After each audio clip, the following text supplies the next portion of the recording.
Hey there. Today we're going to be discussing the fundamentals of design. Pretty broad topic, but I think we can get through it. So off the hop, what we're going to do is ask ourselves just that most basic of questions, and that is, what exactly is design? So we know what it is that we're talking about for the remainder of our video here. So defining design, it's not about making something that's novel or cool or necessarily even innovation is a part of it. It is not only part of it. Design solves customer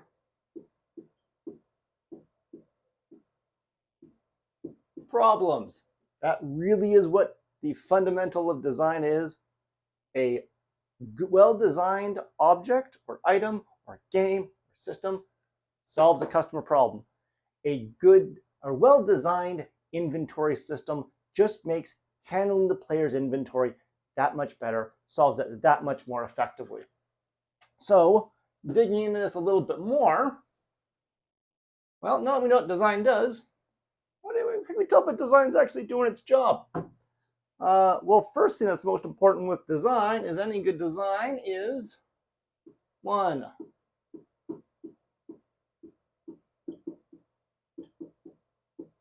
it's efficient and robust. A good design is solving that customer problem as efficiently as possible. It has the fewest steps, the fewest moving parts, the fewest elements, and it's robust. It solves as many customer problems as possible. So a well-designed system is very efficiently solving the maximum number of customer problems. Another thing is that good design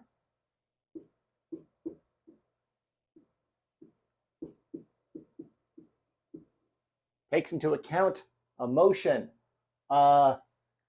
This is interesting because think of emotion as kind of the on-ramp for the user about how they're going to be interacting with your system, your product, or your item.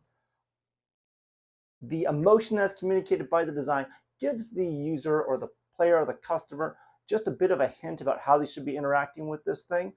You can take a modernist approach to emotion, that is, you want to strip it all away and just have the design simply very clearly state what it's about, be as simple as possible. For example, something like this whiteboard, it is rather emotionally inert. That is an intentional design element because the whiteboard shouldn't be distracting from what's on the whiteboard. It has a very minimal, utilitarian, modernist kind of design.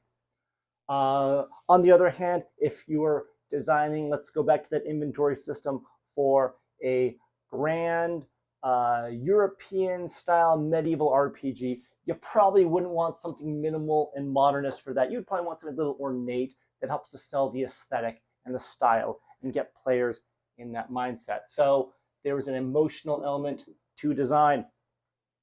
And the last thing is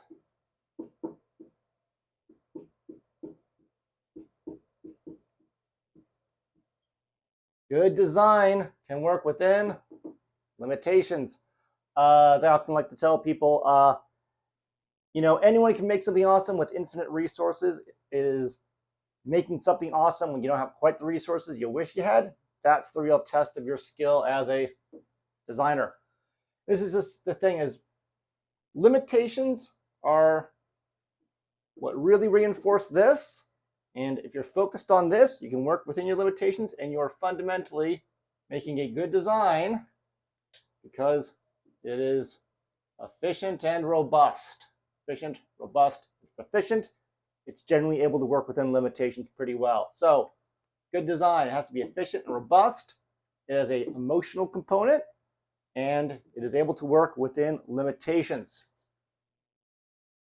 Right, carrying on. Now that we understand our fundamentals of what makes good design, let's dig in a bit more into our theory here, because I love me some good cognitive theory. We're going to go over, well, how does a design work? When a player or a customer is interacting with something, what's going on up here? What are they thinking about? Perhaps even with not being aware of what it is they are thinking about. So let's go over what I'm calling the customer engagement life cycle. So let me just write that down real quick.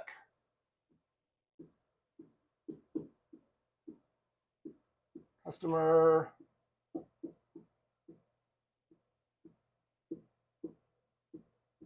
engagement life cycle. Customer engagement life cycle. So what are customers doing when they're engaging with your design? Well, it's a 5-step process. We got 1, 2, 3, 4, and actually 5th step has got 2 variants. We have 5A, 5B. So first thing is what's called the initial read.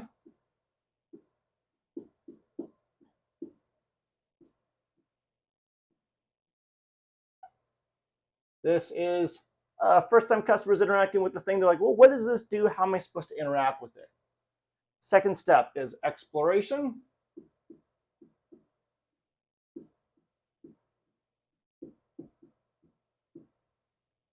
They start to ponder about, okay, now they think I understand what this thing is for. How am I supposed to use it? Let me try different things. Let me experiment with it a little bit. Third step is mastery. Okay, so now they've got an understanding of how this thing works. Let me try using it to solve either a broader range of problems or to solve problems more efficiently. Typically, they'll kind of arrive at a combination of the two. Fourth step is what's called sustain.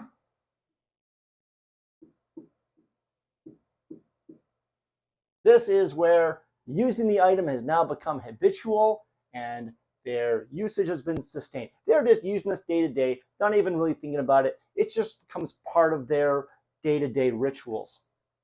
Then we get to our 5th step, which I'm calling the extinction step. You can have what is called a premature extinction. This is where people stop using your thing.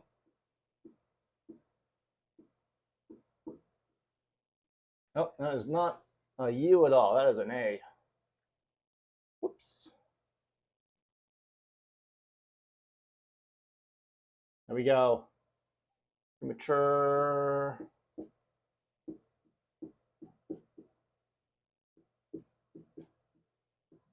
Premature extinction. And then you also have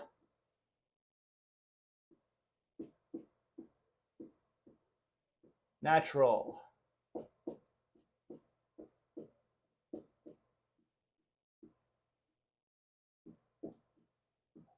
Natural extinction. So extinction, this is where the customer is just going to stop using your item or system or gameplay loop or what have you, whatever the design thing is. So a premature extinction, just like they go, you know what, this is too frustrating or too confusing, or I don't like this. It includes too much cognitive load. While I'm using this inventory system, man, I got to be thinking a lot about how I'm using this inventory system. And I just really don't want to be using the inventory system as a result, because every single time I want to shuffle around arrowheads or my swords or something, it's like I'm having to solve a math equation. So I'm just going to stop using it. I'm going to start actively avoiding the inventory system. That is a premature extinction.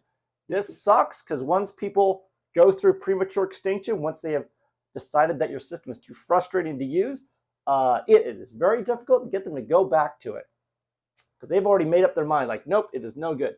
Now, what's a better end result is what I'm calling natural extinction. Natural extinction is they have stopped using it, your design system, because they no longer have a need for it. That problem has been solved. Perhaps just they are no longer being faced with any kind of inventory problems in the game, or they have completed the game and it's finished and they just had a nice 20 hours or so with it, but because they are no longer playing the game itself, they're no longer using that inventory system. That is a natural extinction. That is fine. They've enjoyed the experience. They've moved on. They're doing something else now. So just going through those one more time real quickly. So as a customer, Let's find an item here. We're gonna use, let's say, this eraser. Not perhaps the best example, but it's what I've got quite literally at hand.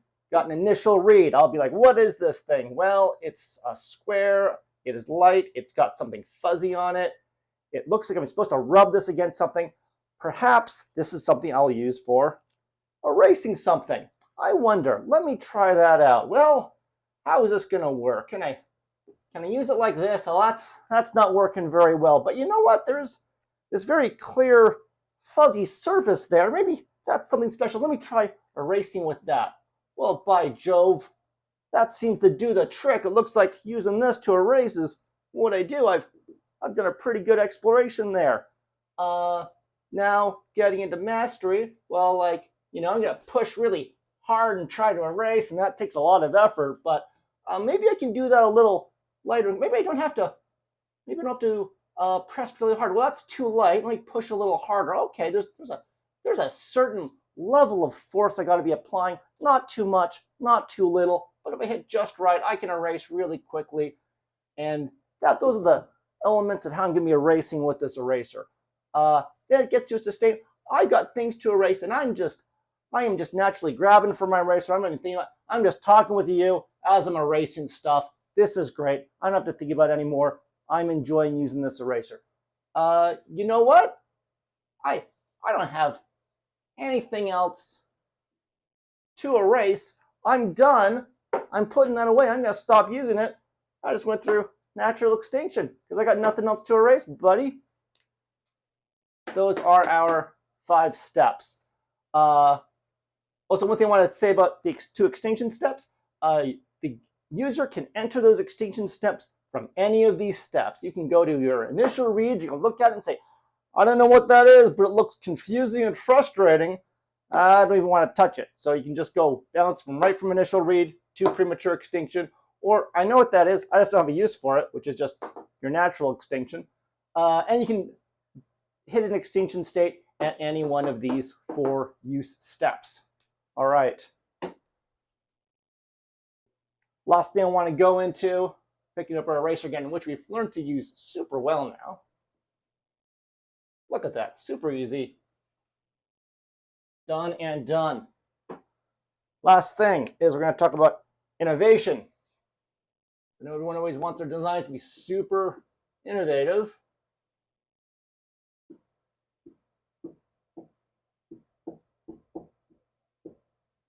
Innovation. I hear this so much from designers, and I get it, it's important, but for God's sakes, please innovate your designs along the proper approach, direction, what have you. So with innovation, generally, from what I've seen, innovations in design that really matter is they are generally, when you come with a design that's innovative, either you are solving a new problem, so either it is you're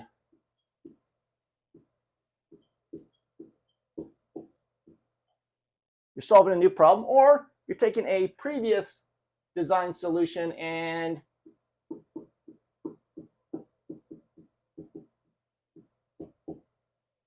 making it more efficient or robust. So, I think innovating design to solve a new problem, that's pretty straightforward. You've identified a customer friction point. You're like, no one's really figured out a good solution to that yet. Let me design something up.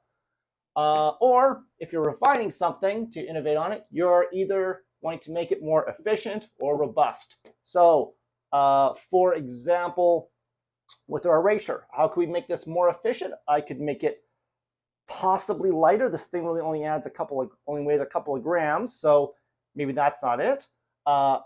Perhaps I want to innovate it so it costs less to manufacture. That could be an option as well. Honestly, it's a pretty simple item, so there's not a lot of areas to innovate there. Perhaps you can make it a little more comfortable or require even less force by the customer to erase. That would also help to make it more efficient. For making it more robust, allowing it to erase a wider range of, I guess would be like writing ink or materials or what have you. Perhaps it can also be used as a general purpose cleaner. That may be ways of making it more robust. That could be a little bit, that could help with the overall design there. Allow it to be used by someone who perhaps has problems with their grip strength or some other form of handicap. It also helps to make it more robust. Now, one of the things is where an eraser is a rough area to innovate is, I would say, this is also another thing with innovation, is be aware when you're trying to innovate on a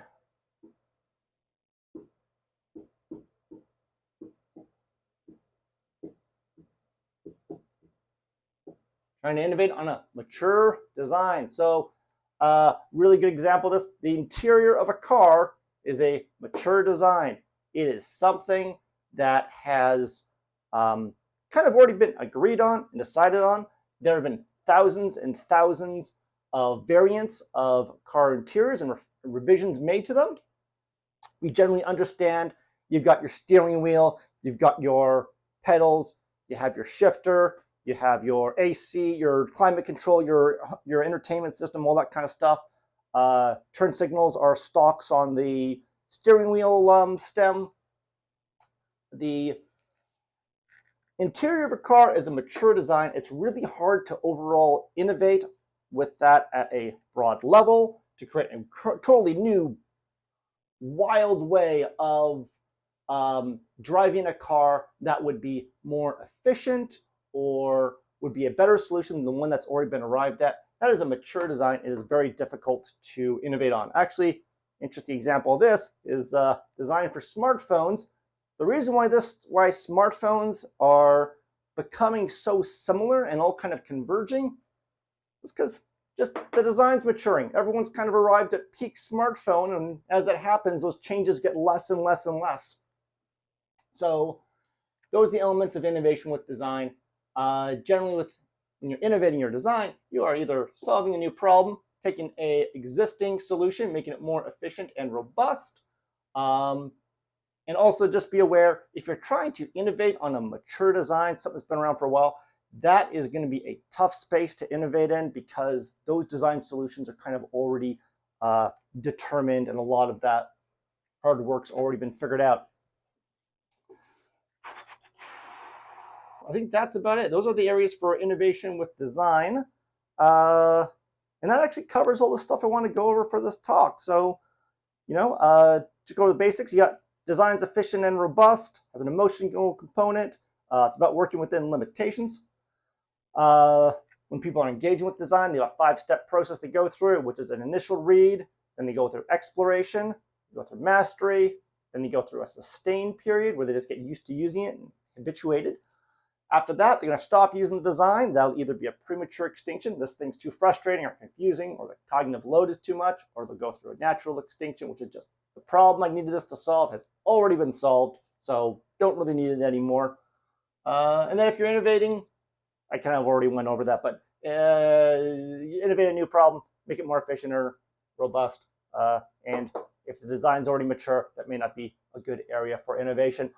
All right, that's it for our design talk. Thank you very much for your time, and I will catch you guys for the next one.